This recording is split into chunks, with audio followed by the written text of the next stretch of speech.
Bem, boa tarde a todas, boa tarde a todos. Dando continuidade ao sexto CIMIBA, a nossa terceira mesa redonda, que hoje está completamente devotada à iconografia musical, né, com a presença de 3 professores doutores, né, da Universidade Federal do Pará, outro da Bahia e a nossa querida colega Luciane Páscoa. Né? Então, nós vamos dar prosseguimento com a comunicação do professor Aldrin Figueiredo, intitulada O Esmalte de Roma, Música e Pinturas na Representação de Santa Cecília no Coro da Sé de Belém do Pará, por Domênico de Angeli, 1884-1887. Eu peço aos demais que fechem o microfone para evitar interferências, tá? Eu, inclusive. Muito obrigado. Podemos começar? Sim, professor Aldrin, por favor. Então, pronto. Inicialmente, eu quero agradecer o convite da professora Luciane Páscoa, que foi quem entrou inicialmente em contato comigo para participar do evento, também do professor Márcio. Para mim é uma honra e também um momento importante de diálogo, não só com o pessoal da arte e da música, né, e uma maneira também de estreitar as nossas relações aqui, que são o perto e longe, né, Belém e Manaus. Então, eu fico, inicialmente, logo quero dizer da minha felicidade desse evento. Tem um erro logo na apresentação aqui falta música e pintura na representação de Santa Cecília no Coro da Sé de Belém do Pará, por Domênico de Angeli. Na minha apresentação aqui, eu vou usar esses slides para facilitar a apresentação. A minha apresentação tem a ver com a execução, um longo processo de reforma que houve na Catedral de Belém entre 1870 e 1892, durante o episcopado de Dom Macedo Costa, que também foi bispo do Amazonas no século XIX, no momento em que era Papa Pio IX, né, um papa muito importante na história da Igreja, e foi o último Papa-Rei. E talvez o Papa central num longo processo dentro da Igreja Católica, conhecido como romanização, que, grosso modo, tentava reformar a Igreja e, ao mesmo tempo, aproximar o catolicismo vivido em várias partes do mundo do catolicismo romano. No caso do Brasil, aquele catolicismo colonial, tridentino, passava por um processo de reforma e que procurava, digamos assim, normatizar a partir das regras do catolicismo romano. Junto com essas mudanças, houve uma mudança no campo das artes, das representações artísticas. O nosso caso aqui tem a ver com esse grande movimento na história da Igreja, que é muito estudado internacionalmente, conhecido como romanização ou reforma da Igreja Católica durante o século XIX. Alguns autores estendem esse movimento ao século XX. Tem muitos trabalhos recentes, inclusive aí no Amazonas, sobre esse processo no século XX. Nesse caso aqui, a gente vai tratar de uma imagem que fazem parte de um conjunto, de uma imagem que faz parte de um conjunto de 2 imagens que foram colocadas no Coro da Sé, que é do lado esquerdo essa imagem que vocês veem aí, uma representação de Santa Cecília no órgão, e uma outra imagem que está do lado direito, que eu vou mostrar mais para frente, do rei Davi, na sua harpa. Esses são o bispo, né, do Pará, Dom Macedo Costa, e no centro o Pio IX, e a Catedral de Belém, fotografada no século XIX, nesse processo de mudança. Essa reforma procurava transformar esse templo, que foi construído no século XVIII, é um templo com uma arquitetura muito próxima, muito baseada na arquitetura italiana. Ela foi construída por um arquiteto bolonhês, que que esteve na Amazônia, esteve no Pará, fez obras para várias partes da Amazônia, mas centralmente a sua obra está em Belém, que é Giuseppe Antônio Landi, né, que participou daquela primeira comissão demarcadora de limites no século XVIII, e que fez muitas obras em Belém, entre elas a Catedral do Pará. Vocês veem, inclusive, que a reforma que foi feita no século XIX trouxe novos equipamentos para a catedral e também novos materiais. Vários autores mais recentes, eu vou citar logo aqui uma tese escrita pelo Silvio Rodrigues, aqui no nosso programa, orientada por mim, chama Todos os Caminhos Partem de Roma, sobre os artistas italianos que atuaram nessa reforma da catedral. Eles instituíram assim, uma espécie de nova cultura do mármore, né? Então, muito material em mármore foi trazido da Itália, inclusive o próprio altar, o novo altar da catedral, construído por Luca Carinini. Esses artistas todos, inclusive o Domenico de Angelis, fazem parte do que uma autora italiana chamada Giovanna Capitelli, uma historiadora italiana atual, chama de Galeria Vaticana.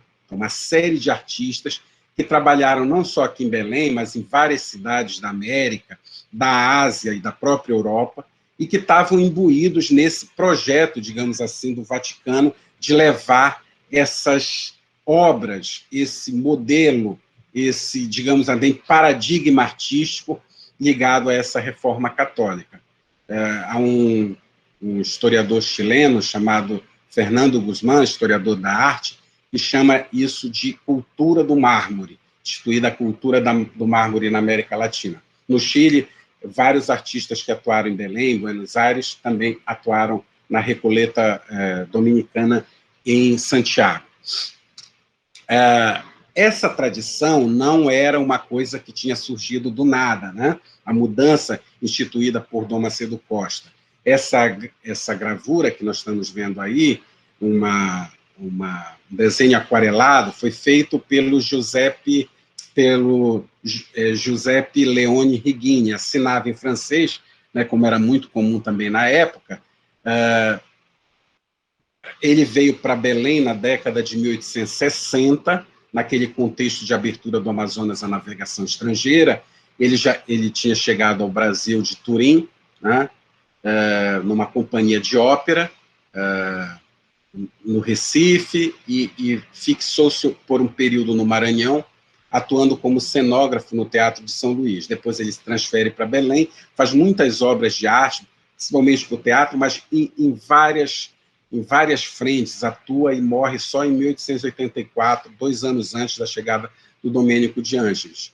Ele faz esse álbum, né, de 12 vistas de Belém, entre 1867 e 1877. É publicada aqui por um tipógrafo de origem germânica chamado Johann Carl Viegandi. Então, esses artistas italianos já eram bastante conhecidos, inclusive o Riguini é contemporâneo do início dessa reforma que houve na Sé. Essa obra muito trata disso. Ele era de Turim, mas a gente pode já falar que já tinha toda uma relação com os círculos artísticos romanos, não só das artes visuais, mas principalmente da música, ligado ao famoso Conservatório de Santa Cecília em Roma, ao Teatro de Milão, e um grupo de artistas que vão ficar ainda muito mais conhecidos a partir da década de 90, escultores ligados ao Círculo de Escultores de Gênova. Em Belém ficou bastante conhecido o Michele San Sebastiano, que fez aquele famoso conjunto, né, escultórico que tem na Praça da República, já no período republicano. Mas, então, eu trouxe essa imagem para vocês perceberem que essas conexões com a Itália são bastante antigas. Esse é o altar que foi trasladado, né, para Belém, desmontado em 1871, e por trás desse altar ficou o antigo altar construído pelo Antônio Landi, e esse altar foi feito por Luca Carinini. Pouquíssimo estudado, pouquíssimo lido. Toda a leitura de Landi em Belém um pouco empana essas obras desses artistas do século XIX. Algo que ocorre, inclusive, na Itália. A arte italiana do século XIX é pouquíssimo estudada, ainda até pelos italianos, justamente porque sobre a Itália tem o peso do Renascimento, do Barroco, então os artistas do século XIX são pouco estudados. Mas aí, por exemplo, esse círculo lá, esse painel que está nesse círculo, né, no altar, é uma obra do Pietro Gagliardi, que era talvez um dos pintores favoritos do Pio IX. E abaixo tem uma outra obra do Silvério Caparoni, não dá muito para ver nessa imagem, é um Deus Pai, e o painel de Nossa Senhora de Belém, feita por um autor suíço, mas que vivia em Roma, que era Melchior Paul Deschwander. Esse Deschwander fez obras para várias partes do mundo, especialmente para os Estados Unidos e para o Canadá. Então, era todo um projeto artístico, arquitetônico e artístico, iconológico, que está ligado a esse repertório clássico da Reforma Católica. Eu vou falar um pouquinho mais para frente. Dentro desse projeto de obras, né, um dos primeiros foi a compra do órgão do Aristide Cavalier-Coll, que chegou a Belém, foi instalado na Sé em 1882. Esse projeto de compra também aproximou a igreja das sociedades de música. Em 1884, se organizou aqui em Belém a Sociedade de Música dos Músicos Santa Cecília, né, os jornais informam bastante sobre isso, ainda é pouco estudado, né, esse movimento associativo dos músicos, embora existam bastante trabalhos sobre o teatro. O próprio professor Márcio Páscoa fez um trabalho bastante importante, conhecido, não só sobre o Teatro Amazonas, mas o Teatro da Paz, um apaixonado pelos nossos teatros, né? E aqui tem um trabalho também muito conhecido, já mais antigo, do professor Vicente Sade. Muitas teses mais recentes, mas as sociedades musicais do século XIX, mutualistas, inclusive, ainda são pouco conhecidas. A relação entre a Sociedade de Santa Cecília e também, talvez, a principal sociedade mutualista que havia aqui, que era a Imperial Sociedade Beneficente Artística Paraense. E essa sociedade, inclusive, esteve muito à frente, esteve muito partícipe desse processo de culto, né? A imagem de Santa Cecília, um culto civilizado, um culto ligado à música. Você vê aí, atrás do órgão, né, o desenho de Santa Cecília à esquerda. Eu, infelizmente, não tenho uma imagem boa, mas eu fiquei com essa história. Eu tive um problema agora de saúde por causa do Covid e acabei não podendo fazer essas imagens. Mas aí dá para ver. E do lado direito aí, o rei Davi. Aldrin, desculpa interromper, Aldrin. A legenda das imagens para nós aparece com uma tarja. Você pode clicar tem em essa porcaria, né? Pronto, eu vou tirar. Pronto. Pois é, tá. Muito bom. Para mim também estava aparecendo, eu que não sei mexer nisso.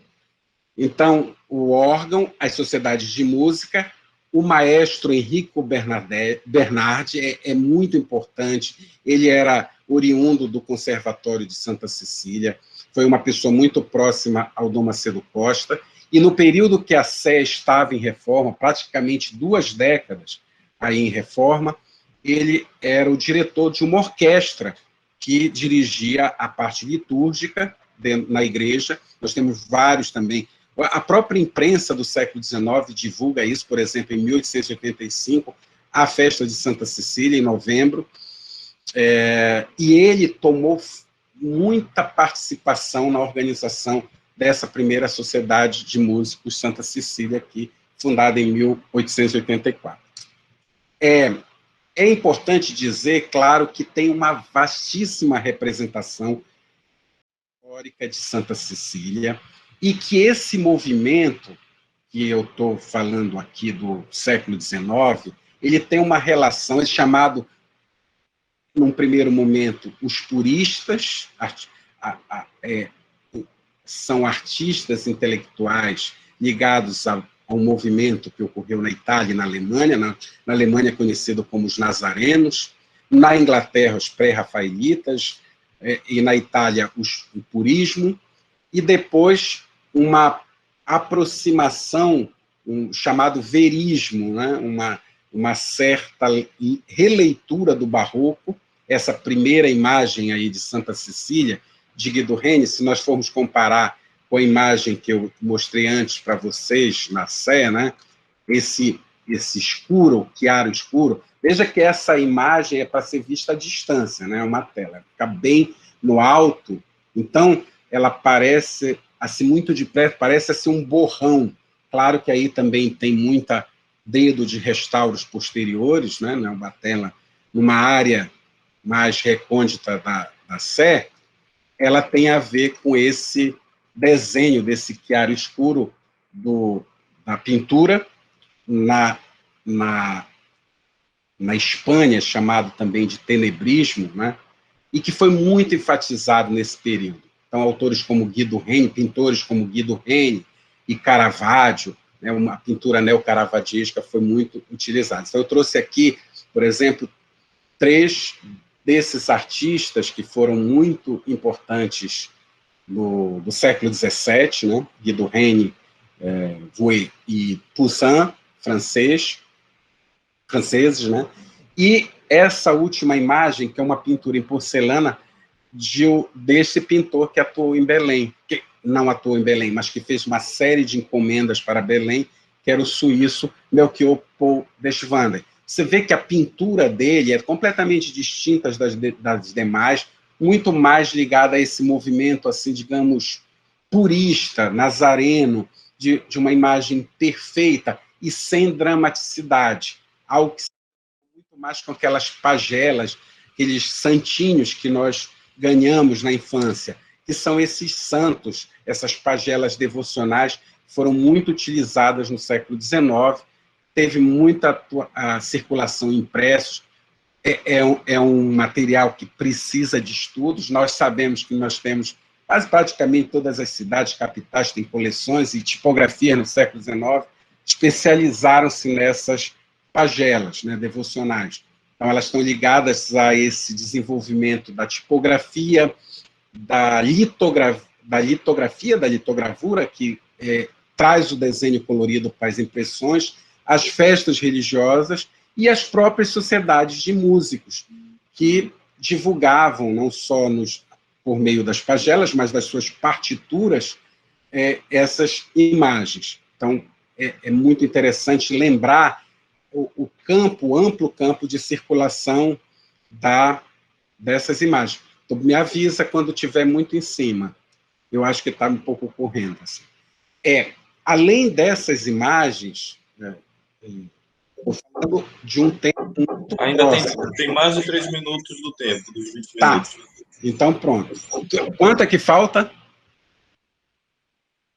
Quanto tempo falta? Para os 20 ainda faltam 3 minutos, mas tem alguma tolerância. Você ainda está dentro do tempo estrito e com tolerância. Então, pronto. Aqui ao mesmo tempo, em 1886, quando Domênico de Ângelis está escrevendo, assinando, né, na verdade, com o Dom Macedo Costa, o contrato dessa pintura na Sé. No contrato diz exatamente isso, atrás do órgão, fazer aquele conjunto de pinturas, o rei Davi, né, que é uma imagem do Antigo Testamento, uma imagem dos patriarcas, e Santa Cecília, que está associado, claro, ao Novo Testamento, à cristã. Então, a junção desse complexo litúrgico. Está em Belém uma peça teatral que fez muito sucesso, chamada Santa Cecília, o Esmalte de Roma, que é daí que eu tiro o título dessa apresentação. ela ocorreu justamente em 1886, e era uma imagem que também trazia toda aquela movimentação técnica que os teatros utilizavam, com visualidades, como eles chamavam aí, tramóias, transformações, chuvas de flores, cantos religiosos e cenas dos templos europeus de Santa Cecília. Então, era um modelo. Essa imagem também foi apresentada no Arraial de Nazaré, aqui em Belém. Então, a Santíssima Trindade, o Templo de Júpiter, a Glória Santa Cecília, e os dois atores, né, que eram um casal, Helena Balsemão e Lima Penante, fizeram enorme sucesso, tanto sucesso que nós temos uma chuva de crônicas nos dias seguintes, inclusive pedindo um milagre de Santa Cecília para que as obras da Sé continuassem. O diretor do Teatro da Paz, nos anos seguintes, que era um administrador, ele teve uma enorme polêmica com o Domênico de Angeli, que eu vou falar rapidamente a seguir. Então, para pensar assim uma conclusão aqui rapidamente, mostrar como essa iconografia e uma polêmica em torno dessa imagem. Eu estava falando que o Olímpio Rangel, que era o diretor do Teatro da Paz, o administrador do Teatro da Paz, quando o Domênico de Angeli, depois de muita fama ao pintar a Sé, ele é contratado para pintar o Teatro da Paz, ele vai pintar sob têmpera, né? O teto do teatro, uma série de elementos pictóricos que a gente não vai tratar aqui. O Rangel questiona esse método de pintura, que pouco informado do que está havendo sobre técnica de pintura na Europa, e diz que o Domênico de Angeli não pode pintar daquela maneira, tem que pintar como os jesuítas pintaram, imagina, aqui no século XVII, no século XVIII, com óleo.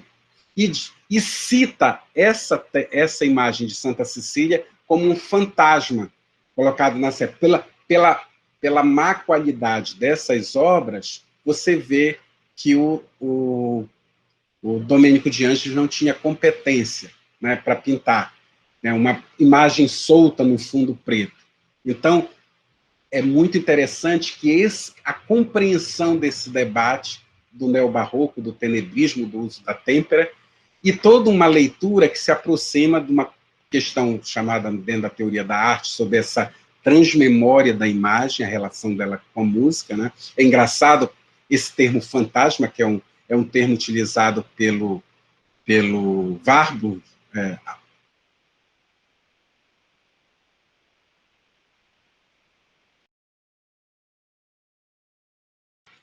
e já tinha conseguido, brinca-se até nas crônicas, já tinha feito esse milagre. Domênico de Ângeles, quer dizer, é óbvio que ele é aceito, nós temos uma obra já consolidada no Teatro da Paz, e aquele fantasma de Santa Cecília já tinha ganhado um enorme público da cidade, né? A representação e toda essa polêmica em torno da representação artística ligada a esse movimento dos músicos já tinha conquistado a cidade. É isso. Muito obrigado. Acho que está dentro do tempo. Perfeito, professor. Muito obrigado.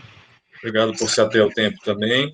E para quem entrou agora, eu informo que os debates e perguntas eles ocorrerão ao final da terceira conferência. Professor, eu agradeço se fechar o seu microfone, por favor. Perfeito. Dá muita cor.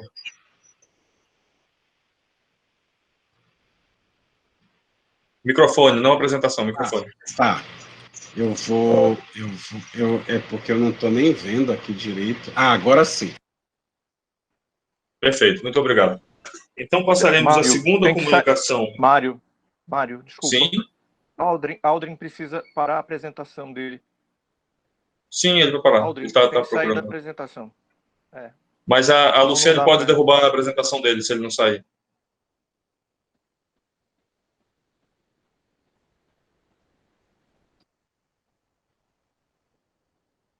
Pronto.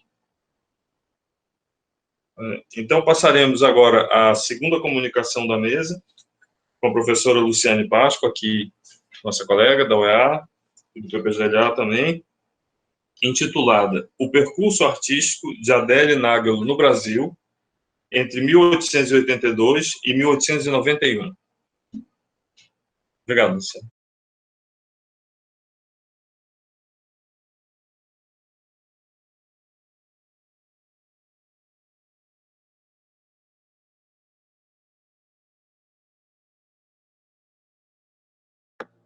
Obrigada, Mário. Boa tarde a todos e todas. É um prazer estar nessa mesa, um prazer estar dividindo essa mesa com o Aldrin, com o Pablo.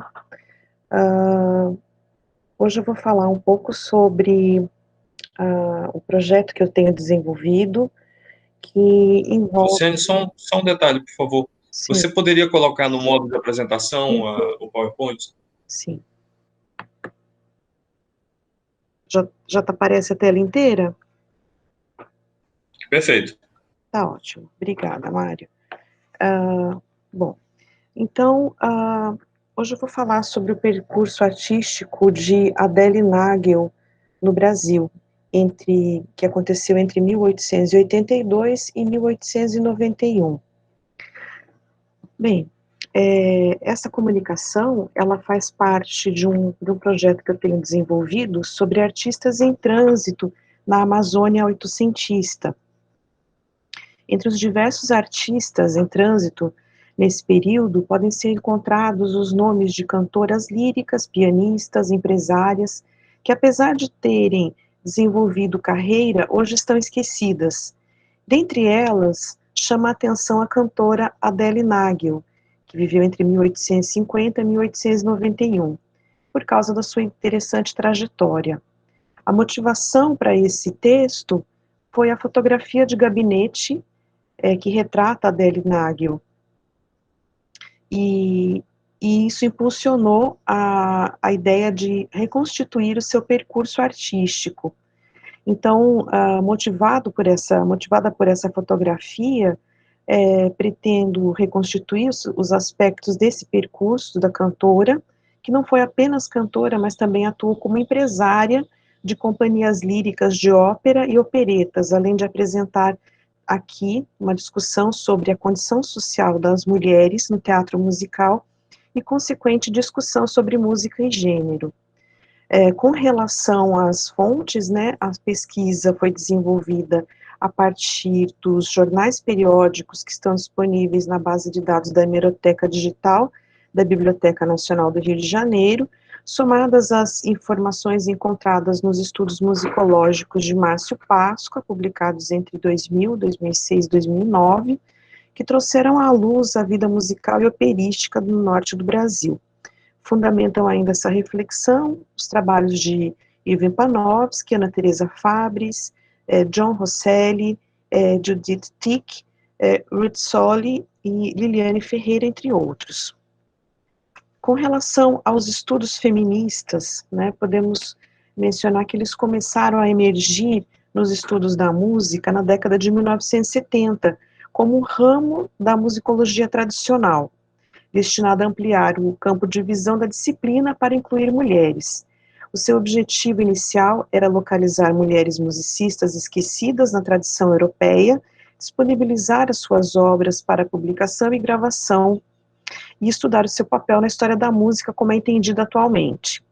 Para Ruth Solly, esses projetos logo desenvolveram uma vantagem crítica. No entanto, os pesquisadores se conscientizaram das maneiras pelas quais a experiência dessas artistas desafiavam os paradigmas históricos musicais reinantes de gênero, periodização, local e prática de performance. Os padrões de acesso à educação musical e esferas profissionais separadas entraram em foco, através dos quais os papéis de gênero e valores sociais existentes foram inevitavelmente impressos nas atividades musicais das mulheres. Além disso, surgiram questões sobre a relação entre o sucesso e distinções musicais contemporâneas e a grande tradição transmitida ao final do século XIX. Essas questões, por sua vez, levaram, como em outras disciplinas, como a literatura, como a história da arte, ao exame crítico da formação do cânone, dos conceitos de talento, de gênio e dos padrões dominantes de valor estético. Nesse sentido, considera-se pertinente a recuperação dos dados biográficos e da trajetória do teatro musical, de artistas do teatro musical em trânsito no Brasil, sobretudo mulheres. As fontes primárias informam que as mulheres participaram integralmente das companhias artísticas e que enfrentavam o desafio de longas viagens para poder se dedicar à carreira musical. Adele Nagel circulou mais intensamente entre o norte e o nordeste do Brasil, fixando-se em Belém, onde chegou pela primeira vez em 1884, depois de uma estada em São Luís. Segundo Páscoa, o ressurgimento dos espetáculos de ópera em Belém na segunda metade da década de 1880, depois de alguns anos de lapso, se deve a Adele Nagel. Ao permanecer no Brasil, ela associou-se a diversos artistas para trabalhar em récitas concertantes e em espetáculos de variedades. Então, aqui nós vemos a foto. A única imagem que eu encontrei da Adele Nagel é um registro fotográfico realizado pelo fotógrafo italiano Rinaldi, no seu estúdio em Brescia, por volta de 1880, certamente antes da artista viajar para o Brasil. Trata-se de uma fotografia de gabinete, que representa a cantora em trajes de cena no estúdio. Falando de alguns aspectos formais, depois eu vou ampliar a imagem, para a gente observar melhor. Algumas questões formais, não é? A composição da fotografia na estética oitocentista, ela segue muito dos princípios da pintura. Então, nós vemos aqui também a inclinação da cabeça em diagonal, um olhar para um ponto fora do eixo foco central. Ela utiliza as pernas cruzadas, planejamentos do vestido estudados, com sobreposições com ênfase nos volumes, contrastes dos adereços, há um enquadramento com eixo diagonal, que é nítido, e o cenário de fundo é iluminado, mas propositalmente desfocado para obter-se uma atmosfera pictorialista. Como complemento da composição, há uma cadeira na qual a artista está sentada ao lado de uma mesinha com um vaso. E ela também tem uma postura mais ousada, mais atrevida nessa fotografia. Vamos falar um pouco dos elementos do traje.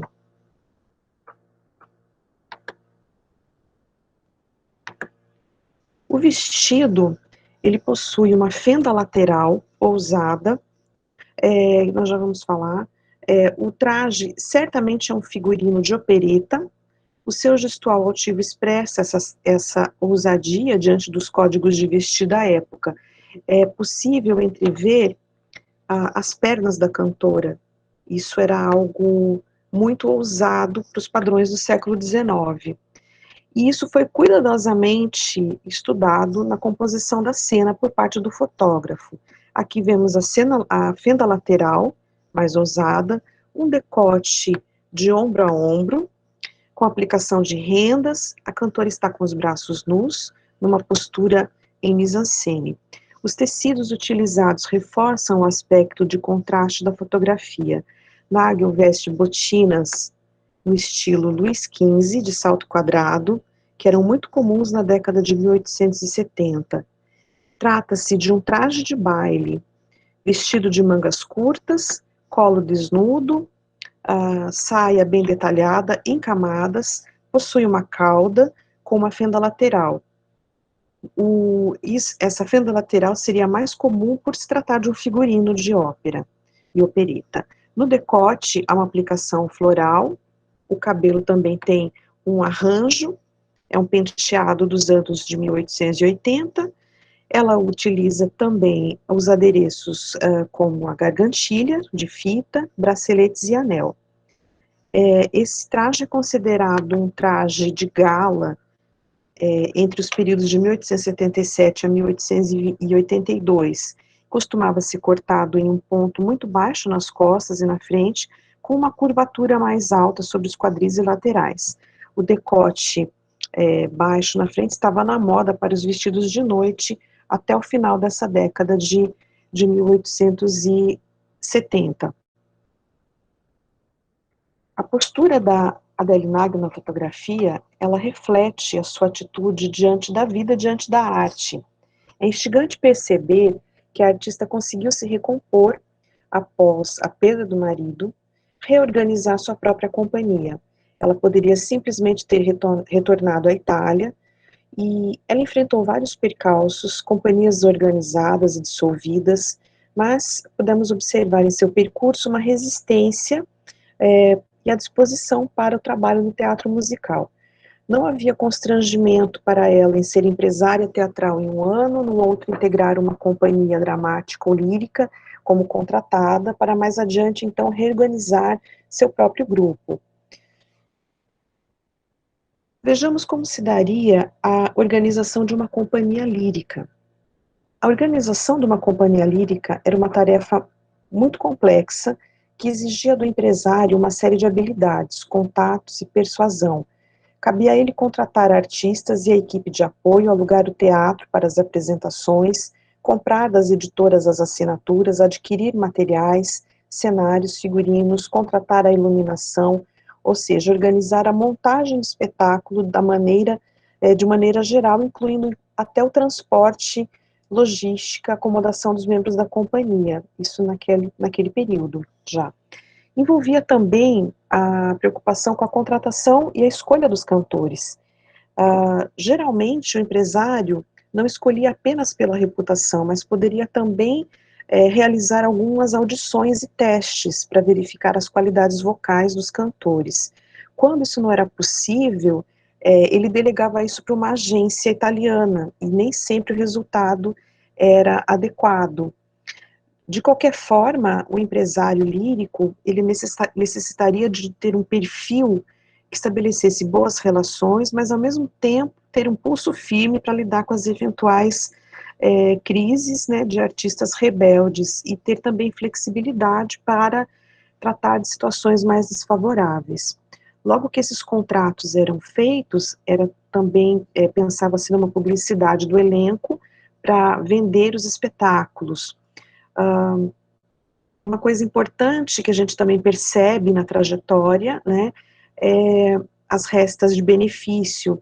John Rosselli, que estudou a profissão dos cantores na Itália, ele vai falar que essas restas, embora estivessem em desuso na Europa, ainda permaneceram por muito tempo vigentes na América e na América do Sul. E tratava-se de uma apresentação extraordinária, que envolvia, muitas vezes, todos os fundos eram recuperados para o beneficiado, né, que poderia até ganhar presentes e tudo mais. Uma coisa interessante também de mencionar é a formação dos cantores no século XIX, que muitas vezes era precária, e muitos eram músicos intuitivos, nem sempre dominavam a partitura ou sabiam uma leitura convencional, né? Muitos deles tinham uma leitura mais intuitiva, de ouvido mesmo, né? E decoravam os papéis. E como que seria essa situação educacional das mulheres? Diante das condições sociais da época, ela podia ser bem difícil. Normalmente, as mulheres recebiam, quando recebiam alguma instrução musical, essa instrução era ensinada por algum familiar, de modo que um número expressivo de mulheres cantoras vinham de um núcleo familiar de artistas. Contudo, Liliane Ferreira pondera que as carreiras das cantoras eram tuteladas por seus familiares. O ensino doméstico ou de um tutor muitas vezes compunha uma tradição musical, não só das mulheres, mas também dos homens. Então, o processo de emancipação das mulheres para o trabalho musical foi historicamente lento e sempre acompanhado de preconceitos. John Rosselli menciona, por exemplo, que no século XVIII, na Itália, como em outros países mediterrâneos, as mulheres respeitáveis deveriam estar em casa ou em espaços públicos como a igreja, e preferencialmente acompanhadas de um familiar. Portanto, era bem complicado estar num palco. E a profissão de cantora, ela carregava consigo a necessidade de lidar com compositores, instrumentistas, maestros, admiradores, de estar se expondo nos ensaios e nos palcos. Mas, no século XIX, no princípio do movimento feminista, nós já vamos ver algumas mulheres que percebem a necessidade de ter acesso a uma educação musical completa, né? Então, com o surgimento dos conservatórios seculares, houve uma mudança crucial nesse sentido. Antes, isso colocou um limite na educação musical dominada pela igreja, que era sexista e excludente, e os conservatórios seculares passaram a oferecer uma educação formal pública. Porém, não era igual à educação que se oferecia aos homens. No Conservatório de Leipzig, por exemplo, os rapazes faziam cursos teóricos de 3 anos e as moças um curso de 2 anos. As mulheres poderiam, o Conservatório de Paris, as mulheres poderiam ter aula de solfejo e harmonia para piano, harmonia ao piano, mas não poderiam frequentar aulas de harmonia superior e composição até a década de 1870. Porém, era possível se tornar uma performer. Em vez de compositoras maestrinas ou professoras de conservatório, esperava-se isso das mulheres, né, que elas se tornassem cantoras, pianistas ou arpistas, ou ainda professoras em estúdios particulares e até mesmo talentosas donas de casa. É interessante mencionar também que as cantoras no século XIX, elas passam a se tornar o símbolo da mulher livre e emancipada.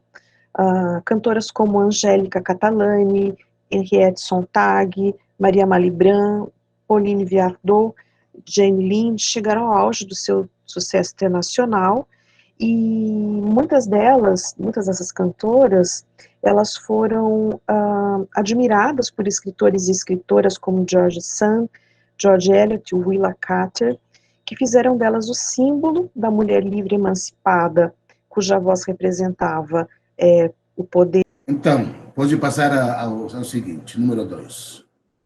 Durante o 5º Congresso Brasileiro de Iconografia Musical, em 2019, o nosso Regime Brasil apresentou à comunidade o catálogo antológico de iconografia musical dedicado ao premiado fotógrafo brasileiro José Guilherme Couto de Oliveira, mais conhecido no meio da fotografia artística nacional como Segoli, nascido em 49. Com esse primeiro volume, inaugurávamos uma promessa de série de catálogos que se compromete, desde o Regime Brasil, a fortalecer a promoção da iconografia musical constante, presente no Brasil, e também resultado da... Eu não estou vendo em tela inteira, Márcio. É isso mesmo?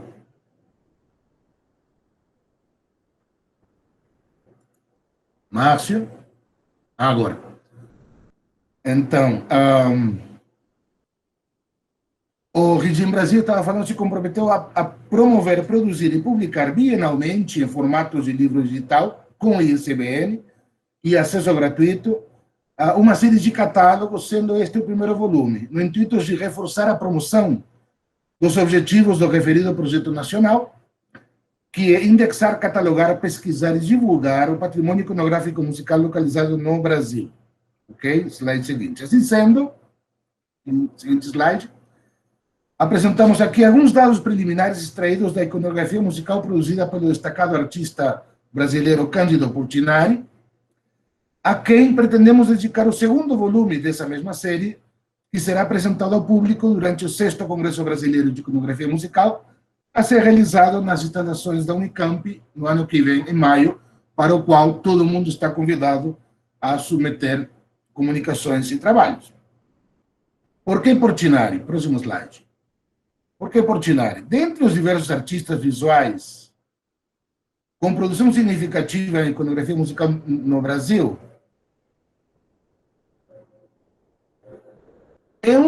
Portinari é um dos muito poucos que contam com um catálogo raisonné da sua obra, tradição iniciada, como mostro aí, no século XVIII. Seguinte slide.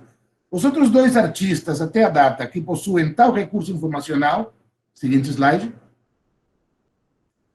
relativo à obra correspondente, são Eliseu Visconti e Tarsila do Amaral.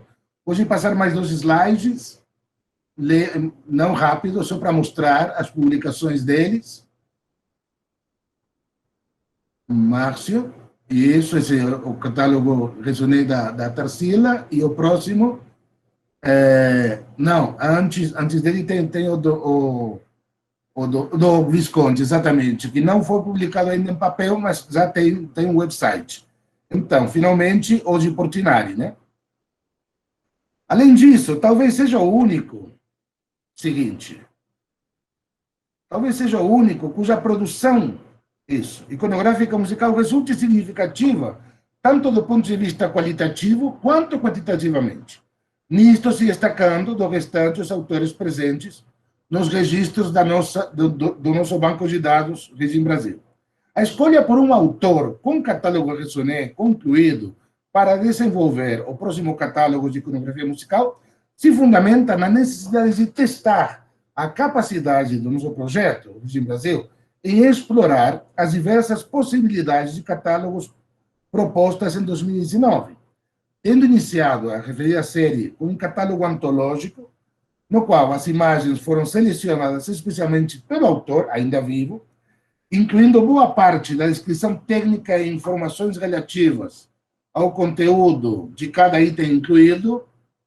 Voltar isso. Cabe-nos agora testar a modalidade Opera Omnia, de caráter autoral. No futuro, testaremos a potencialidade do processo de realização destes catálogos como estímulo para o mapeamento da produção visual de artistas cujos inventários, ou a falta deles, não refletem a qualidade, importância ou alcance da sua valiosa produção artística e cultural, assim se constituindo em ação emergencial e urgente na salvaguarda do patrimônio artístico e cultural no Brasil. Seguinte slide, por favor. Não, desculpa, fica no anterior, perdão, no anterior. Assim, entre os autores que contam com catálogo raisonné, Eliseu Visconti contabiliza um total de 1.138, aí de 2023, desculpe, está equivocado, 1.138 itens, e os de Tarsila do Amaral, um total de 2.015 itens. Portinari chega quase aos 5.000 e corresponde exatamente uma comparação, tomando esse 100%, a quase uns 61% do total desses 3 artistas. Agora sim, é o seguinte. Nesse total de itens catalogados pelo projeto Portinari, até o momento, isto é um work in progress, conseguimos identificar 366 itens cujas representações são relativas às práticas culturais musicais, o que, por si só, é um volume importante de tempo e esforço dedicados pelo artista à consideração e aproveitamento visual de diversos aspectos das práticas culturais relativas à música, assim totalizando pouco mais de 7% do total da sua produção iconográfica. Seguinte. Essa produção iconográfica, tanto geral quanto musical, se distribui ao longo das décadas, segundo exposto nesse gráfico. Assim, as relações percentuais nominais permitem identificar curvas semelhantes para a evolução de ambos conjuntos iconográficos, concentrando a maior parte dessa produção nas décadas de 40 e 50, períodos de maior produção do Portinari. Nesse contexto, seguinte slide, deve-se notar que a produção iconográfica musical na obra de Portinari, seguinte, o gráfico, a figura 1, isso, tem o seu primeiro exemplo na década inicial da sua carreira artística. Não, o anterior. O anterior, ainda é isso. E não poderia ser diferente, pois a identificação da música entre as práticas culturais representadas na obra de Portinari, assim como o reconhecimento do seu valor cultural, tem raízes na própria família do artista. O seu pai era tubista da banda musical Carlos Gomes, assim como em Brodowski, São Paulo. Assim como presumível homenagem não apenas à instituição musical na qual seu pai desenvolvia a sua musicalidade, quanto também ao famoso compositor campinense que ganhou fama internacional para morrer doente longe da sua terra natal, foi que Portinari produziu a sua primeira iconografia musical, facilmente localizável na nossa base de dados, com o código de identificação 48. Então, vamos começar agora um estudo mais detalhado, em números e percentuais.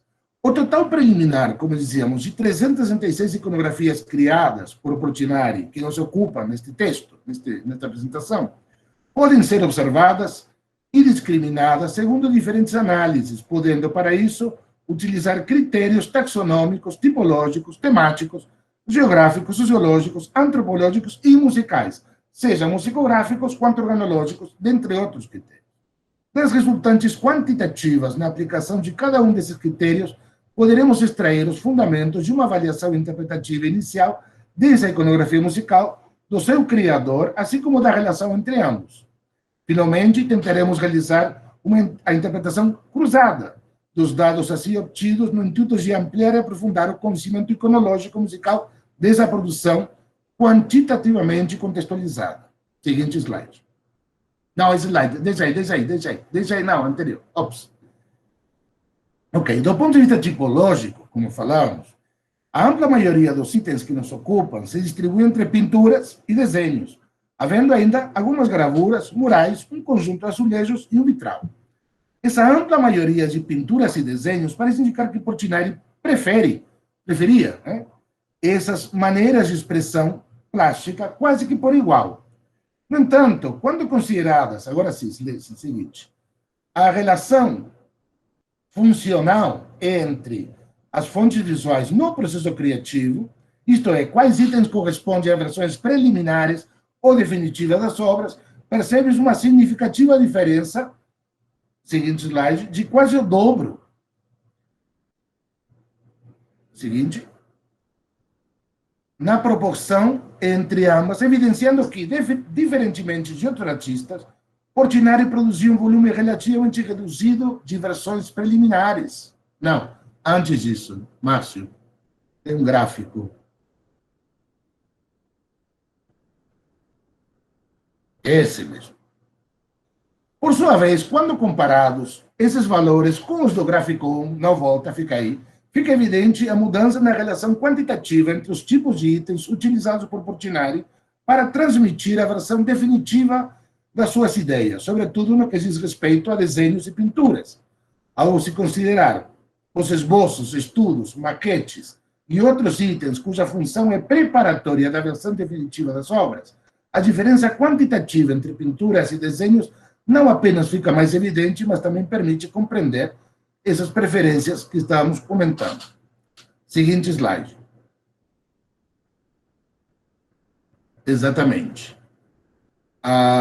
Das representações humanas. Deixa aí. Do ponto de vista das escolhas nas representações, Portinari parece preferir, nas suas produções iconográficas musicais, a inclusão de pessoas, como fica claro, figuras antropomorfas em geral. A elas dedicando, próximo slide, 97% do total de iconografia aqui estudado. Certo? Ok? Do subtotal de 355 iconografias musicais que incluem representação de pessoas, é possível observar que a maior parte, seguinte slide, são adultos, aproximadamente 70%. Né? Seguinte slide, seguidos por significativa presença de infantes, pouco mais de 28%, sendo completado por uma ínfima quantidade de jovens, né? Que ronda em torno de 2%, como se expõe nesse gráfico. Ainda dessas mesmas pessoas representadas, 62% corresponde a homens, em torno de 29% são mulheres, e pouco mais, o próximo gráfico, E pouco mais de 9% são figuras de gênero visualmente indefinido, segundo exposto nesse gráfico, exatamente.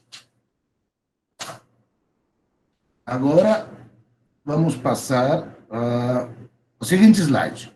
Observando os diversos aspectos culturais musicais representados, no conjunto das figuras humanas presentes na iconografia musical estudada aqui, no que diz respeito ao que parecem fazer na representação, enquanto mais de 36%, seguinte slide, parecem estar tocando algum instrumento, pouco menos de 30% estão dançando, aparentemente. Ainda um pequeno grupo de quase 10% são constituídos por pessoas quietas, estáticas, pousando em retratos. Os valores nominais desses três grupos são apresentados, então, nesse gráfico. Do ponto de vista musicográfico, seguinte slide, do total de iconografia musical até agora identificada, apenas 14 itens contêm representação de notação musical, pouco menos de 4% do total, não sendo necessariamente legível, e na maioria dos casos, apenas uma alusão compreendida, alusão à partitura ou à parte, compreendida contextualmente. Do ponto de vista organológico, seguinte slide, mais da metade da iconografia musical inclui a representação de algum tipo de instrumento musical, assim completando 211 das 336, quase 55% do total, segundo exposto nesse gráfico. Essa significativa diferença entre a presença de instrumentos e a ausência de referências a partituras ou partes pode ser compreendida em virtude do contexto da presumível recepção da prática musical na família Portinari. Sendo, como já falamos, o seu pai, segundo já comentado, músico tubista da banda Carlos Gomes, da cidade de Brodowski, onde cresceu Portinari, a vivência do pintor parece ter estado mais fortemente marcada pelo fazer prático e performático da música do que pelos seus meios de transmissão escrita, de produção e transmissão escrita, certo? Seguinte slide. Nesse subconjunto de iconografias, que incluem instrumentos musicais, podem ser identificados instrumentos das 4 principais classes organológicas: aerofones, cordofones, membranofones e idiofones.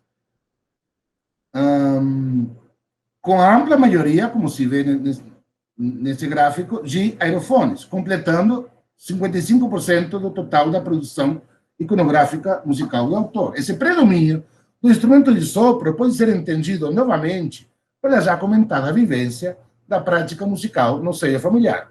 Por sua vez, segundo informado no gráfico 12, não volta, não fica aí está isso mesmo. Há também significativa a presença de cordofones, presentes em pouco mais de 20% das iconografias, seguida pelos membranofones e idiofones, pode ser interpretado em função das preferências socioculturais do autor na sua produção artística, com clara inclinação pelos aspectos populares da nossa cultura. E todo o pensamento ideológico por trás disso, claro. Seguinte slide. Essa inclinação de Portinari pelos aspectos populares da nossa cultura, em termos organológicos, isso, deixa esse slide um pouco mais tempo, parece se manifestar pela preferência da representação, em primeiríssimo lugar, do clarinete, do canto vocal, do violão ou viola caipira e da flauta transversal ou do flautim. Todos eles ultrapassando, gerando uma faixa de 30 ocorrências. Em segundo lugar, pode-se identificar outro grupo de instrumentos, incluindo a cuica, o cavaquinho, que, junto com os do tipo acordeão, sanfona, concertina, e os do tipo trompete, corneta, fliscorne, estão presentes em quase o total de 10 a 15 cenas representadas, como mostra nesse gráfico. No que diz respeito agora, seguinte slide, aos tipos de atividades vinculáveis à cultura musical, incluindo a representação da prática de gêneros musicais ou de festas e jogos com presumível aproveitamento de aspectos musicais, o levantamento preliminar apresentado nesse gráfico permite identificar um predomínio da representação do corpo dançando, cantando ou participando em práticas musicais predominantemente populares, tais como bumba no boi, cavalo marinho, frevo e carnaval, samba, assim como em torno de rodas, cirandas e outras brincadeiras e jogos, notadamente infantis, nas quais não é raro observar a inclusão de movimentos de dança e canto grupal, canto coral. Ok? Então, agora vamos entrar aos âmbitos culturais e às instituições de destino. Seguinte slide. Ok. Entre os vários âmbitos socioculturais aos quais, pode passar, essa é uma representação apenas para dar um exemplo. Pode passar o seguinte slide. Os vários âmbitos socioculturais aos quais foi dirigida a produção iconográfica musical de Portinari, se destaca, em ordem decrescente de ocorrências localizadas, a realização de espetáculos de ballet, diversas publicações literárias, e fora essas referidas, conta também diversas obras dirigidas a instituições privadas, com pouco mais de 12% do total, diversos órgãos de poder público político, seja nacional ou internacional, com 10% dessa produção, completando a lista obras dedicadas a instituições religiosas e eventos diversos realizados em teatros, mas diferentes do tipo ballet já referido, como o Congresso da Língua Nacional Cantada, como os convites para as galas de carnaval, etc. Pode passar o seguinte slide, agora eu vou dar alguns exemplos para vocês terem ideia das publicações, alguns exemplos das publicações que ele ilustrou. Seguinte slide. Márcio.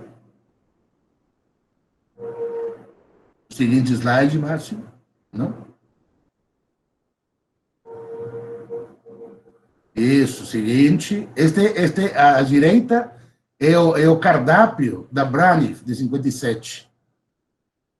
E aí, seguinte, é o auditório do Palácio Capanema, também. Seguinte slide, isso. Pablo, você poderia se encaminhar para a conclusão, por favor? Sim, já estou, depende dos slides também. Ok, fica aí. Esta variedade de itens iconográficos completa cerca de 48% do total de iconografias musicais produzidas pela autora, assim apontando a relevância deste subconjunto dentre os itens que aqui nos ocupam. Do ponto de vista do percurso que essa iconografia musical experimentou entre a sua produção e seu destino final, uma lista preliminar permite observar os alcances geográficos nesse processo. Assim, os detalhes coletados sobre os locais de produção apresentados nesse quadro 4 incluem diversos locais do Brasil e outros do exterior, todos testemunhos do percurso de vida do autor e suas diversas vicissitudes. Seguinte slide. No entanto, no que diz respeito ao usufruto da sua produção visual relativa à cultura musical, em termos de acesso aos originais, os dados presentes nesse quadro permitem concluir que a grande maioria, quase completando 90% do total, infelizmente, por serem propriedades de colecionadores particulares, se encontra praticamente fora do alcance do povo que serviu de inspiração ao artista. Tais as limitações às quais se submeteu um artista com um perfil ideológico como Portinari,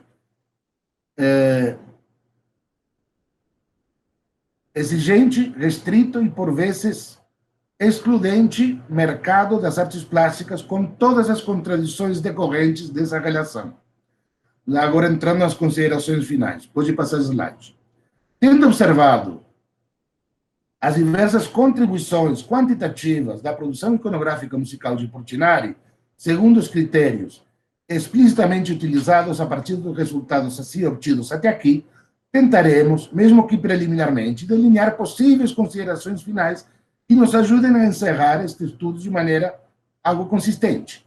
Nesse sentido, os referidos resultados apontam que a iconografia musical de Portinari parece espelhar a conjunção estética do modelo de músico que o seu pai representou e da construção de uma narrativa visual de claro viés sociocultural popular. Se fôssemos reunir as suas preferências majoritárias acima quantificadas nessa conjunção, pode-se dizer que ela seria representada como pintura ou desenho, incluindo cenas de alguma festa popular de rua, com pessoas adultas, majoritariamente o sexo masculino, tocando instrumentos, preferencialmente de sopro e cordas dedilhadas entre os mais frequentes, cantando e ou dançando para o deleite privado de colecionadores particulares desses originais. Ainda apenas como mera especulação a ser melhor fundamentada, desculpe, é possível considerar que Portinari, consciente das características socioculturais e econômicas do mercado em que ele se inseriu, tenha optado justamente em lesionar as elites que o financiavam através da denúncia de cunho social, para isso servindo da representação visual como instrumento pedagógico. Cabe, todavia, no futuro, discutir outros diversos aspectos desta produção, tanto no que diz respeito aos processos criativos, entraves e soluções técnicas e estéticas, quanto àqueles relativos aos vieses ideológicos, assim como as diversas variáveis socioeconômicas em torno da produção iconográfica musical de Portinari, visando observar, avaliar e compreender a coerência e consistência do artista, do homem e da sua obra no catálogo a ser publicado em breve pelo Projeto Regime Brasil. Muito obrigado. Tem ainda as referências aí. Passa slide, por favor. Isso, referências. Outro slide. Reitero, então, outro slide. O meu convite, aí está o endereço para o site do Congresso, todos convidados a enviarem. Muito obrigado, Márcio, e encerro por aqui. Muito obrigado, Pablo, obrigado também, professor Aldrin, a professora Luciane. Então, nós temos agora um pouquinho... Pablo, pode fechar o microfone, por favor, por causa do retorno? Sim, desculpa, sim. Tudo bem. Nós temos agora um pouquinho menos de meia hora para as perguntas e o debate. Eu não sei se já há perguntas aqui no chat, se alguém gostaria de fazer uma pergunta agora, ou se entre os debatedores se há questões.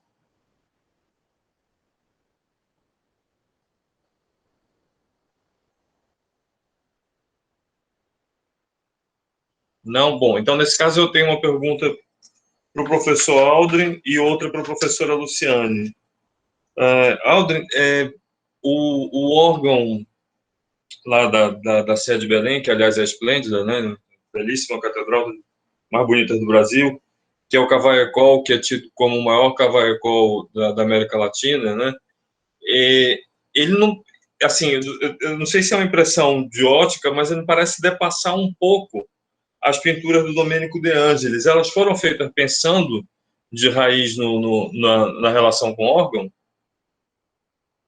E para a Luciane eu colocaria a questão da Paulina de Piardot, que também foi célebre como compositora. Né?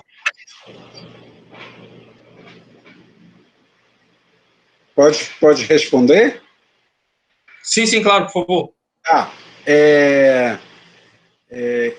Não sabemos exatamente, porque o órgão chegou antes, né? O órgão chegou em 1882 e as pinturas foram feitas aí em 1886, 1887. Mas a ideia era essa mesmo, pintar por trás do órgão. As pinturas, elas meio que fazem um conjunto com o órgão. A foto não ajuda, mas se você vê pessoalmente, você vê que as duas pinturas elas fazem... E há um detalhe na pintura: o órgão que a Santa Cecília pinta é uma alusão ao próprio órgão da Sé, né? Então tem uns detalhes que você vê no órgão. A questão é que ainda precisa ser feito esse estudo. Eu acho que os próprios restauros na pintura, eu acho que ao longo do tempo apagaram alguns elementos assim pictóricos que poderiam ser mais precisos. Mas é isso, basicamente é isso. A pintura foi pensada para o órgão, em conjunto. Então você diz que o organeto que a Santa Cecília está tocando tem Sim. relações com o móvel, com a consola do órgão do Cavaillé-Coll. Exatamente. Muito interessante isso. Ele elaborou a partir do órgão, porque a ideia bem, na grande iconografia de Santa Cecília, ela toca cravos, né, mas toca e órgãos, principalmente essas do século XIX, século XVIII, século XIX, você vê muito. E várias outras iconografias, Santa Cecília aparece tocando também muito violino. Às vezes um órgão, sentada no órgão, tocando violino. Então, isso tem a ver também com a própria representação dos músicos no culto a Santa Cecília, né? O Bernard, nesse momento, é uma pessoa importante, que tem relações pessoais aqui com o De Angelis, e ele tinha também relações com o chantre da Sé. A Sé estava fechada nesse momento, né, a catedral, por conta dessa longa reforma. E toda a parte, digamos assim, musical, litúrgica, ocorria numa outra igreja importante, que é a Igreja do Carmo, antiga. Eu não falei isso, que não dava tempo, mas em 1930, o salesiano que redecorou a Igreja do Carmo, ele pinta a mesma cena, de um modo diferente, que é o rei Davi e Santa Cecília no coro do Carmo.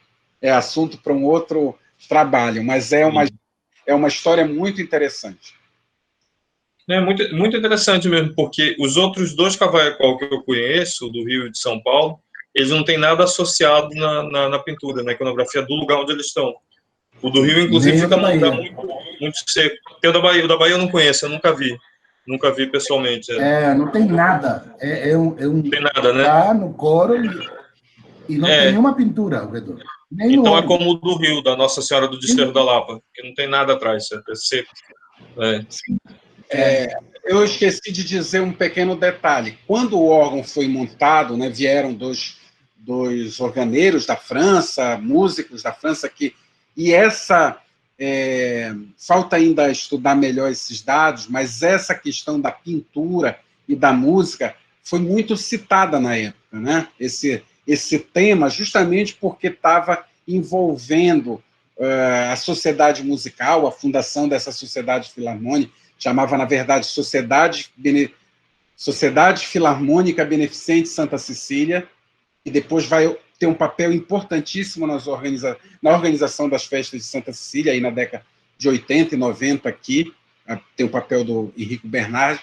Então, esse tema que você está perguntando, da relação entre música e pintura, era uma questão na época, era um assunto que envolvia esses artistas, até porque era importante para a divulgação do culto e da própria organização da sociedade musical. Você vê aí as partituras, aquelas filipetas, aquelas pagelas de santos, né? Isso, sempre esse tema da música que era usada nos catecismos, nas festas religiosas.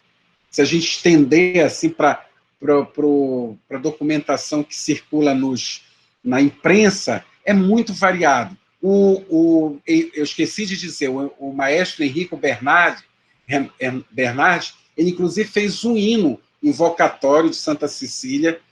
Não sei se existe esse hino, mas é citado no material da imprensa para essa festa, que ocorreu em 1887. Obrigado, muito obrigado, muito interessante. Luciane, quando você está falando lá das mulheres compositoras, né, que elas não podiam ser, tem até aquele regulamento de Berlim, mas a Pauline Viardot foi uma compositora de sucesso, né, e até hoje ainda tem gente que toca, tem edição das obras dela, ou seja, foi um pouquinho extraordinário dentro desse quadro, né? Então, Mário, realmente, aquelas cantoras, aquelas mulheres que eu citei, são os exemplos de sucesso, né? São as que conseguiram maior visibilidade, incluindo a Pauline Viardot. Lembrando que ela estudou com o pai, né? Então, ela seguiu, se a gente for observar o percurso, ela também teve, digamos, a formação inicial em casa, né? E depois é que ela foi tomar outras aulas, né? Se não me engano, ela também foi uma das alunas do Liszt, né? Do jovem Liszt. Ela estudou composição, não necessariamente composição, estudou harmonia, né? Mais tarde, e eu acho que nesse caso, né? Eu acho que ela, por ter esses contatos também, ela conseguiu maior projeção, né? Mas o debate também envolve de que modo, né, se dá essa projeção, se dá esse registro, porque além dela também tem muitas outras que não conseguiram, né, a mesma visibilidade, mas ela seria um caso bem sucedido. Sem dúvida. Eu tenho uma pergunta, então, para o Pablo, do Alain Gessé, né, que te pergunta, Pablo, professor Pablo Sotujo, quando o senhor se refere aos instrumentos escolhidos, você acha que existe algum tipo de fator que favorece a escolha de alguns instrumentos? Bom, como eu comentei, sim, existem fatores ideológicos, por um lado, né? Temos que lembrar que Portinari era comunista, afiliado ao PCB, né? E, inclusive, foi candidato numa das eleições, foi candidato a deputado federal, não foi escolhido, não foi votado, mas, enfim, foi candidato, apoiou muito a coluna Prestes, tem vários retratos de Prestes, enfim, tem uma série de trabalhos acadêmicos muito bons que eu recomendo sobre a relação de negociação de Portinari com as elites da época, né? Ele foi, digamos, ele teve um substrato musical, né? Uma infância onde a música em Brodowski estava presente por conta do pai dele, seu Batista, ter sido tubista da banda Carlos Gomes, de Brodowski, mas, para além desses elementos, eu considero que há uma questão plástica de representação de elementos tidos na época como populares. Por exemplo, ele não representa, como eu mostrei num quadro, ele tem pianos, tem teclados, tem uma diversidade instrumental. Agora, os que majoritariamente aparecem são aqueles mais vinculados digamos, a um ideário, a um imaginário popular. Dado que, entre os gêneros que eu indexei, está o choro, o samba, não aparece música de concerto, por exemplo. Não aparece ópera. No entanto, ele fez vestuário e cenografia para 2 balés. Né? Então, não é que ele não circula, não dialoga com o mundo da música de concerto, é que ele escolhe ideologicamente a representação de elementos populares por uma questão da narrativa visual, né? Assim como tem os retirantes, toda a série dos músicos, para além de serem encomendas específicas para instituições, ele representa os músicos populares. Aí temos que avaliar, desculpa, Gessé, mas aí temos que avaliar dois aspectos. Um, o processo criativo, quando você analisa a sequência entre versões preliminares e definitivas, por exemplo,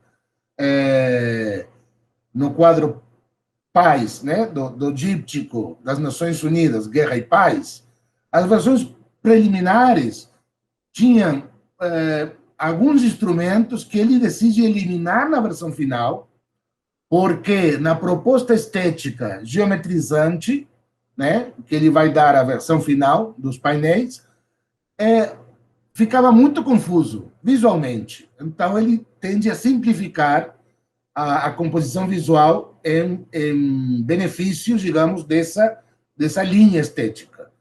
Por outro lado, inclusive, tem uma anedota muito interessante, quando Prestes lança, né, o PCB, lança a aderência do partido ao realismo socialista, ele vai se encontrar com Prestes e disse: meu comandante, eu tenho um problema com isso. E Prestes olha e diz: Portinari, Candinho, chamava, Candinho, você continua como está fazendo, isso não é para você, não. Fica fazendo o que está fazendo, está ótimo. Isto é, há uma consideração muito especial do Portinari por parte tanto da oposição quanto do poder estabelecido. Getúlio, digamos, Capanema era muito amigo de Portinari, sendo Capanema ministro de Getúlio Vargas, um governo populista, e ele tendo tido vários problemas alfandegários de visto, de entradas ideológicos, para a inauguração, por exemplo, um dado, para a inauguração dos países. Pablo, nós temos que avançar para os outros. Temos várias outras perguntas e outros palestrantes, está bem? Então, obrigado. Para a inauguração, não, só deixa eu fechar isso, que é importante. Para a inauguração dos painéis Guerra e Paz, o governo dos Estados Unidos negou visto a Portinari. Ele não esteve presente. Era isso. Ok. Obrigado, Pablo. Então, pela ordem que eu tenho aqui de inscritos, o Márcio, que eu não sei a quem ele vai perguntar, tem duas perguntas da Karen Filipov, uma para o professor Aldrin, outra para o professor Pablo, e tem uma pergunta final do Paulo Maciel para a Luciane. Márcio, por favor. Então, queria cumprimentar os três. Obviamente que, né, a Luciane, eu acompanho muito mais de perto tudo que faz, né? Então, já temos aqui várias conversas a respeito. O Aldrin e o Pablo são amigos a quem eu tenho, né, um acompanhamento com diferente frequência, mas estou sempre tentando acompanhar. Aldrin, me chamou muito a atenção que na companhia da Helena Balsemão, que mais tarde viria casar, um ano depois viria casar aqui em Manaus com um outro ator, né? Não sei se sabes disso, depois se aposentaram e foram para o interior de São Paulo, para Mococa.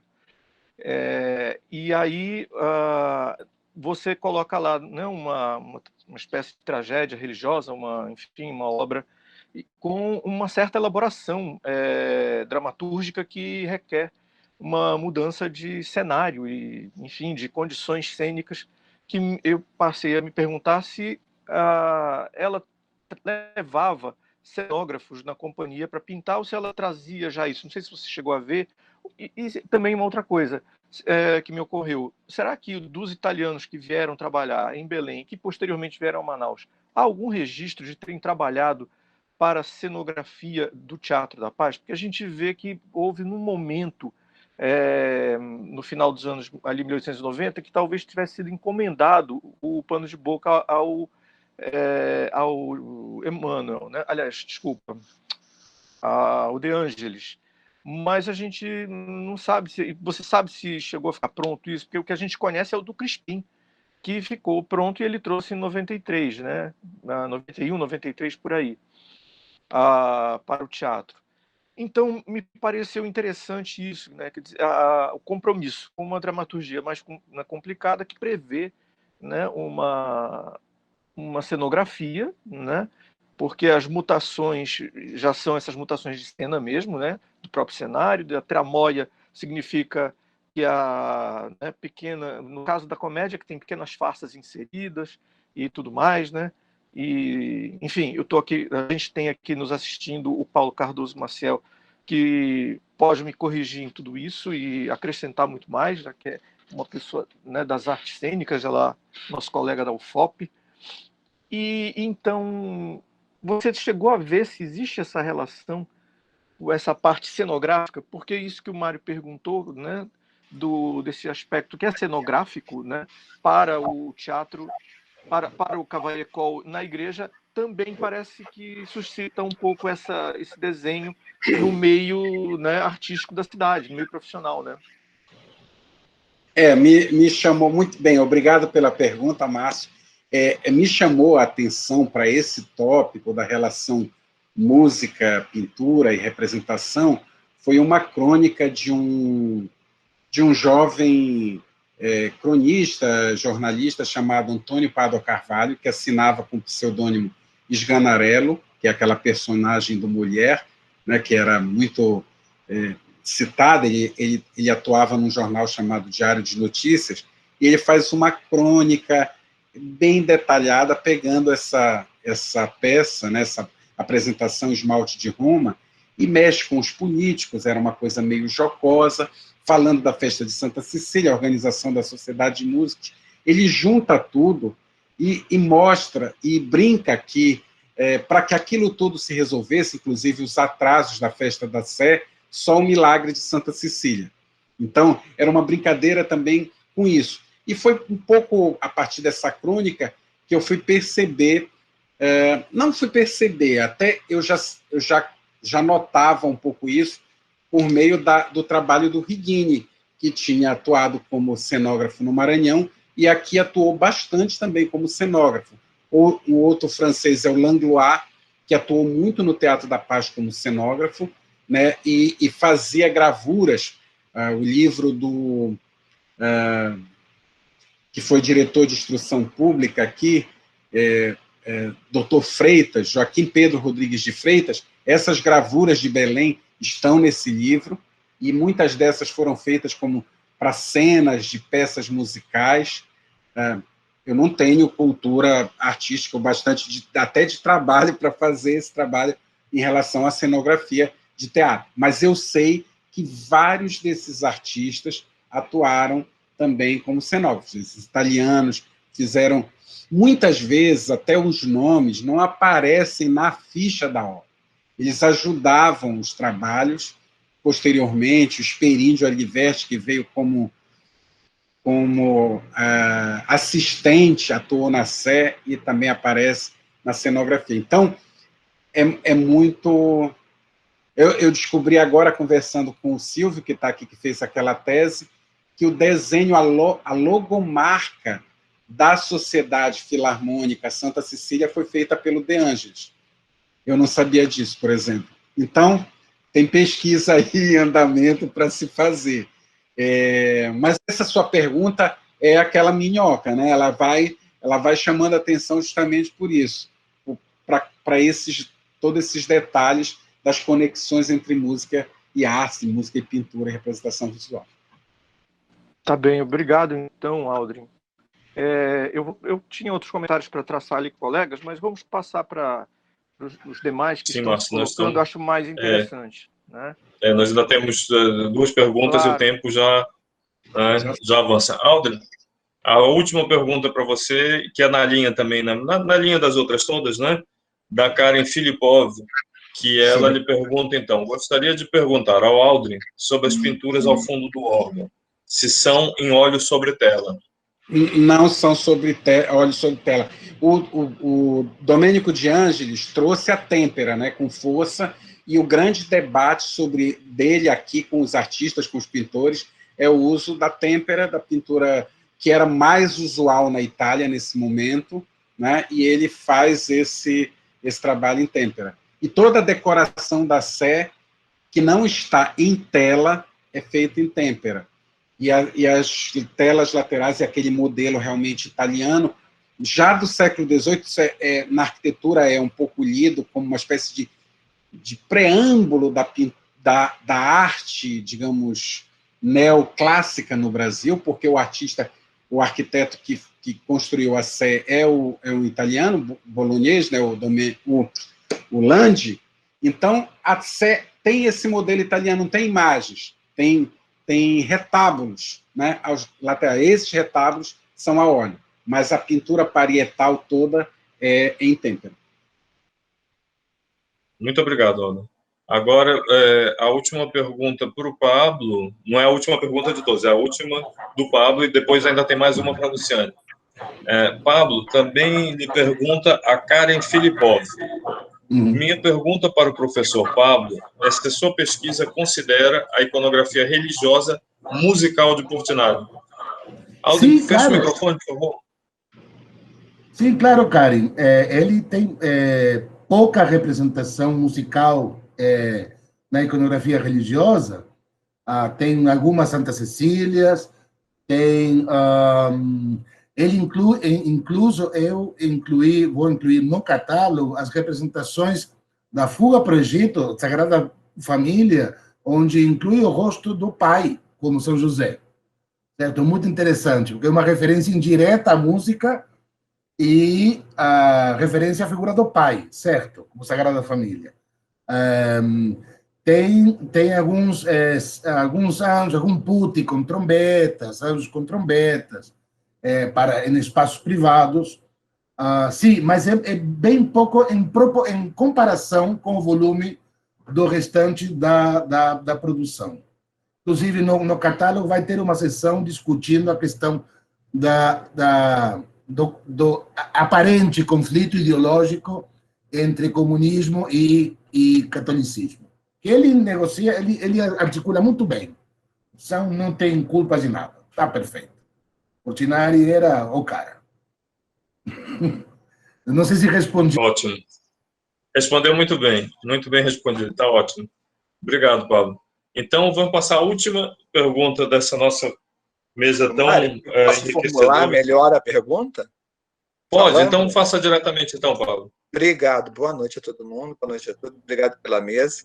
Eu acho que o Márcio falou antes está bem certo, ou seja, quando você mostrou aquela pintura da igreja, me parece mais cenário, às vezes, que pintura. As posições, a disposição, o conjunto, como ela se forma, a maneira pela qual ela se conjuga. Também a maioria desses artistas profissionais circulavam muito de um terreno para o outro, provavelmente também acontece isso. Da mesma forma que naquela fotografia que você mostrou, aquela pose, eu pensaria se aquela pose não é uma pose de cena, que está sendo refeita em estúdio, para remeter ao trabalho. Porque se fazia muito isso também, você criava uma pose de cena no estúdio para remeter não o cotidiano, mas a cena, ao momento daquele trabalho. Então, também essas questões acontecem. Bem, mas vamos lá, que é a questão da Luciana. Eu só levantei umas coisas que o Márcio tinha tocado um pouco.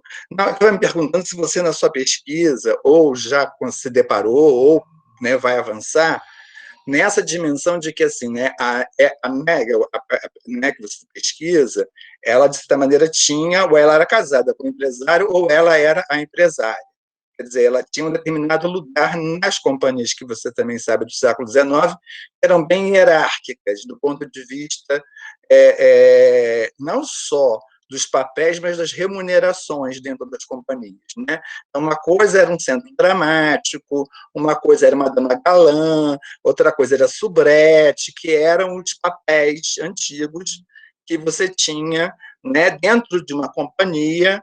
Você tinha um conjunto de papéis, e esses papéis eram mais ou menos hierarquizados em função do lugar deles, da importância deles dentro de determinado espetáculo. Bem, a questão não é essa. A questão toda é que essa estrutura também determinava, digamos assim, os lugares das mulheres. Se ela era uma soubrette, se ela só fazia soubrette, porque você tinha a questão da especialidade, o ator se especializava no papel, e quando ele tentava transitar, ele era bem criticado. Aí você tem o que a gente chama de caricatas, que já são as senhoras, que já fazem as vozes, tarará, tarará, e, quer dizer, e nenhuma delas necessariamente eram empresárias, É mais uma curiosidade, digamos assim, na belíssima exposição sua. Se você não encontrou com ela falando alguma questão das mulheres internas das companhias, de como é que ela coloca essa questão do lugar dela, quanto mulher dentro desse lugar. Como é que ela via as outras mulheres, se aparece em algum momento, se você se deparou com isso. Era só isso, obrigado. Obrigada, Paulo, pela questão. Nas fontes, até o momento, tudo que eu pesquisei, eu não encontrei essa referência, Na verdade, as crônicas encontradas não são muitas, e sempre se refere a desempenho da performance no espetáculo, mas ainda não foi possível entrever ali esses aspectos internos, de hierarquização, ou de como essas mulheres, essas cantoras se colocavam e tudo mais, É interessante, no caso da Adele Nagel, ela veio muito jovem, com o marido. Muitas das outras cantoras que eu já pesquisei, elas também vêm acompanhadas com o marido. No caso, já fiz um trabalho sobre a Adele Marchesi, que também é uma diva da opereta, fez muito sucesso em Manaus e Belém, e também sobre a Tina Poli Randazzo. E essas duas que tiveram muito sucesso no seu tempo, inclusive a Tina Poli, ela gravou, registro fonográfico. Elas vieram para essa turnê, né, vieram para o Brasil e depois América Latina e Estados Unidos e tal, acompanhadas pelo marido. Então, é aquela situação, né, de ser um pouco tutelada, né para poder ser aceita nesse outro ambiente, né, que é um ambiente masculino, né, do universo do mundo lírico, do ambiente da música, né. Então, no caso, por exemplo, a Tina Polihandatio, chegou um momento, o marido, ele até se aposentou para cuidar da carreira dela, ele se tornou empresário dela. E no caso da Adele Marchesi, o marido era um maestro, né? Então, era uma situação privilegiada, né, acredito. A gente vê também muitas artistas que a gente supõe que são irmãs, né, ou seja, elas se agrupavam, né, e seguiam para seguir essa carreira, para ter talvez até proteção e tudo mais. Então, no caso da Adele Nagra é curioso porque eu acho que ela se viu sozinha, né, a partir do momento que o marido faleceu, e aí ela foi criando o seu espaço, e num curto período de tempo ela aparece já como empresária. Mas, infelizmente, esses outros elementos que você coloca, eu ainda não consegui encontrar nas fontes pesquisadas, mas eu já anotei aqui e eu vou procurar, Paulo. Obrigada. Bem, obrigado, então, né, a todos os participantes, especialmente aos 3 ilustres professores que nos enriqueceram muito sobre aspectos da iconografia musical, né? E então eu convido a todos para a próxima conferência, que será às 6 horas, é isso? Eu estou sem Sim, às 18 horas vamos ter o professor às 18 horas. Portanto, Vergara Cerqueira, né, aqui isso. com uma conferência bem bacana. Acho que vale a pena a gente dar essa pequena hora, porque ele é um estudioso de arte greco-romana e ele vai fazer uma conferência muito interessante sobre a presença, né, dessa iconografia nos cemitérios brasileiros do século XIX e início do XX. Vale a pena a gente ver. Ótimo. Parabéns, então, Luciano. daqui... Parabéns, Aldo. Parabéns. Obrigado, Paulo. Então, daqui a pouco menos... Parabéns a todos. Produção, parabéns a todos. Daqui a pouco menos de 1 hora, estamos aqui no embaixo do canal. Ok. Aldrin, peça a produção o meu contato, para eu entrar em contato com você. Obrigado. Obrigada, Pablo. Obrigada, Luciano. Parabéns. Obrigado, Márcio e Mário. Obrigado. Trocar muito, mas obrigado, adorei. Pablo. Obrigado a você. Obrigado. Até já, então, pessoal. Até muito breve. Até já.